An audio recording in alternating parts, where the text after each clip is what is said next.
किसे पता था कि एक आक्रामक साम्राज्य आगे चलकर दुनिया का सबसे पहला कल्याणकारी राज्य बन जाएगा।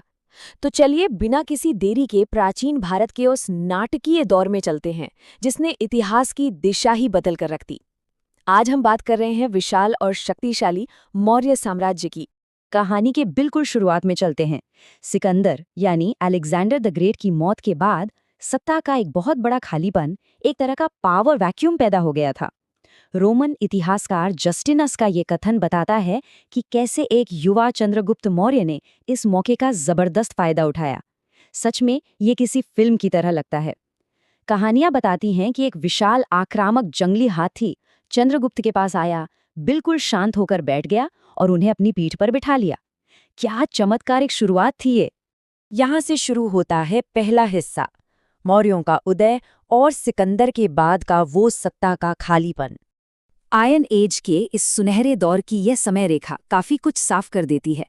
322 बीसीई में साम्राज्य की स्थापना होती है, फिर 305 बीसीई में सेलुसियुद युद्ध का अंत, 261 बीसीई में कलिंगा युद्ध का महत्वपूर्ण मोड़ और आखिरकार 185 बीसीई में इस विशाल साम्राज्य का पतन। ये तेजी से आगे बढ़ती एक ऐसी कहानी है जिसने सदियों तक भारतीय उपमहाद्वीप पर अपना गहरा असर छोड़ा। अब जरा इस आंकड़े पर गौर करते हैं। 6 लाख, ये सच में हैरान कर देने वाली संख्या है। ये कोई आम सेना नहीं थी। चंद्रगुप्त की सेना में 6 लाख पैदल सैनिक, 30,000 घुड़सवार और 9,000 युद्ध हाथी शामिल थे। प्राचीन काल में इतने बड़े पैमाने पर किसी सेना को इकट्ठा करना और उसे चलाना, ये डेफिनेटली अपने आप में एक बहुत बड़ा चमत्कार था। और ये बात प्राचीन दुनिया की ग्लोबल इंटरकनेक्टिविटी को कितने बेहतरीन ढंग से दर्शाती है।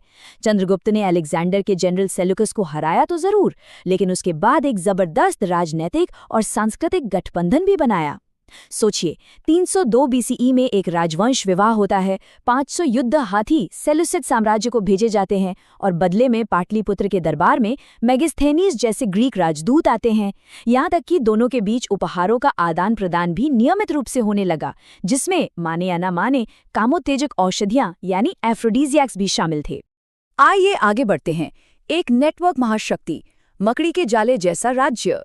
सैन्य विजय के बाद सबसे बड़ा सवाल ये था कि आखिर इतने विशाल इलाके का प्रबंधन कैसे होता था। इसे समझने के लिए नेटवर्क मॉडल को देखना होगा। इसे एक मकड़ी के जाले की तरह समझिए। जाले का बीचों बीच का हिस्सा घना और ठोस होता है। ये थे मुख्य शासन केंद्र, और मकड़ी के लंबे पतले पैर व्यापारिक और संचार मार्गों को दर्शाते हैं। इन मार्गों के आसपास काफी ऐसे क्षेत्र भी थे जहां सेंट्रल कंट्रोल या तो बिल्कुल नहीं था या ना के बराबर था। अब यहाँ जो सबसे दिलचस्प बात निकल कर आती है वो ये है कि ये नेटवर्क मॉडल पुरानी मान्यताओं को बिल्कुल तोड़ देता है। ट्रेडिशनल मॉडल कहता है कि हर जगह एक समान कंट्रोल और ठोस सरहदें होती हैं, लेकिन हकीकत में नेटवर्क मॉडल के हिसाब से मौर्यन साम्राज्य मुख्य शहरों और व्यापारिक रास्तों का एक जाल था, और इस जाल के बीच में आज़ाद जनजातियां, घने जंगल और रेगिस्तान अपनी जगह मौजूद थे। एक बहुत ही प्रैक्टिकल और स्मार्ट अप्रोच। इस विशाल नेटवर्क को चलाने का एक सटीक उदाहरण राजधानी पाटलिपुत्र की स्थानीय सरकार में मिलता है। यहाँ 6 अलग अलग बोर्ड्स थे। पहले बोर्ड ने मजदूरी तय की और ज़रूरी सामान मुहैया करवाया। दूसरे ने विदेशी मेहमानों की देखभाल की। तीसरे बोर्ड का काम था रिकॉर्ड्स मेंटेन करना। चौथे ने मैन्युफैक्चर्ड गुड्स की निगरानी की। पांचवें ने ट्रेड और लाइसेंसेस रेगुलेट किए, और छठे बोर्ड ने सेल्स टैक्स इकट्ठा किया। ये क्लियर कट प्रूफ है कि मौर्य सिर्फ युद्ध नहीं कर रहे थे, बल्कि एक बेहद जटिल शुरुआती वेलफेयर स्टेट भी चला रहे थे। यहाँ से एक नया दौर शुरू होता है, अशोका का महान परिवर्तन, कलिंगा युद्ध और अहिंसा की शुरुआत। 1 लाख, ये नंबर सुनकर ही रूह कांप जाती है। कलिंगा युद्ध में करीब 1 लाख सैनिक और आम नागरिक मारे गए थे। ये इस आक्रामक अभियान का सबसे भयावह सच था। जब सम्राट अशोक ने अपनी आंखों से इस तबाही को देखा, उस दर्द और चीख पुकार को महसूस किया, तो उन्हें इतना गहरा पछतावा हुआ जिसकी कोई सीमा नहीं थी। इस एक घटना ने उनके अंदर सब कुछ हमेशा के लिए बदल कर रख दिया, और इसका नतीजा ये हुआ कि अशोक ने एक बहुत बड़ा पैराडाइम शिफ्ट लिया। एक आक्रामक वॉरलॉर्ड से वो एक शांति के प्रचारक बन गए। अपने 13वें शिलालेख में उन्होंने लिखवाया कि अब असली जीत तलवार की नहीं, धर्म की है। और ये जीत सिर्फ सरहदों पर नहीं, बल्कि 600 योजना दूर बैठे ग्रीक राजा एंटियोकस के राज्य तक पहुंच चुकी है। जीतने के बाद पूरी तरह से हिंसा को छोड़ देना, ये इतिहास में अपने आप में एक अनूठी मिसाल है। तो चलिए अब देखते हैं धर्म और पर्यावरण प्रारंभिक संरक्षण के कुछ शानदार उदाहरण। अशोका ने अहिंसा के इन नए विचारों को पूरे साम्राज्य में फैलाने के लिए पत्थरों पर संदेश लिखवाए, लेकिन सबसे खास बात ये थी कि उनका धर्म सिर्फ इंसानों तक सीमित नहीं था। उन्होंने रॉयल हंटिंग यानी शाही शिकार पर पूरी तरह पाबंदी लगा दी, बिना वजह जंगल जलाने पर रोक लगाए, और तो और जानवरों के लिए चिकित्सा की व्यवस्था की, औषधियां पौधे लगवाए और ट्रेड रूट्स पर कुएं खुदवाए और छायादार पेड़ लगवाए। इतिहास में वाइल्ड लाइफ कंजर्वेशन और पब्लिक वर्क्स के इतने पुराने कानून देखना सच में हैरत अंगेज है। अब देखते हैं कि ये विचार आगे कैसे फैलते हैं। अशोका ने अहिंसा और शांति का ये संदेश सिर्फ अपनी सरहदों तक ही नहीं रखा।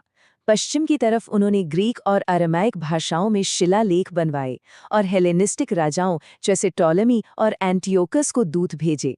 वहीं दक्षिण और पूरब में श्रीलंका और साउथ ईस्ट एशिया तक अपने मिशंस भेजे।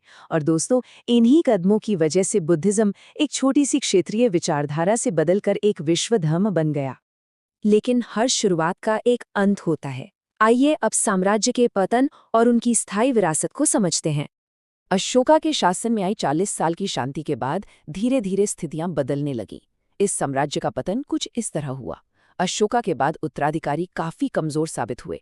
धीरे धीरे वो विशाल प्रशासनिक नेटवर्क टूटने लगा, बिखरने लगा। फिर 180 BCE के आसपास आखिरी सम्राट बृहद्रथ की हत्या कर दी गई और आखिर में बिना सुरक्षा वाले खाइबर पास से इंडो ग्रीक्स ने हमला कर दिया। सोचने वाली बात है, सिर्फ 50 साल के अंदर इतनी महान महाशक्ति ताश के पत्तों की तरह ढेर हो गई। साम्राज्य चाहे टूटकर बिखर गया हो, पर उनके निशान और उनकी सीख आज तक कायम है। अशोका के वो चमकते हुए पत्थर के स्तंभ, सांची और बोधगया के शुरुआती बुद्धिस्ट स्टूपाज, 24 तीलियों वाला बुद्धिस्ट व्हील ऑफ धर्मा और सारनाथ का मशहूर लायन कैपिटल, ये सब उस सुनहरे दौर के ऐसे प्रतीक हैं जिन्होंने वक्त की मार को भी पिछाड़ दिया है। तो इस चर्चा को खत्म करते हुए एक दिलचस्प सवाल पर विचार करना बनता है। ऐसे साम्राज्यों के प्रतीक जो 2000 साल से भी पहले गिर चुका था, आज भी 1 अरब से ज्यादा आबादी वाले आधुनिक राष्ट्र को आखिर कैसे दर्शाते हैं। सारनाथ का लाइन कैपिटल आज भारत का राष्ट्रीय प्रतीक है और वो धर्मचक्र हमारे राष्ट्रीय ध्वज के बिल्कुल बीच में शान से स्थित है। एक ऐसी स्थायी विरासत जो प्रशासन, शांति और धर्म की बुनियाद पर खड़ी है और जिसे सच में भुलाया नहीं जा सकता। इस टॉपिक की इस रोचक झलक में बस इतना ही। उम्मीद है इस सफर में बहुत कुछ नया जानने और समझने को मिला होगा।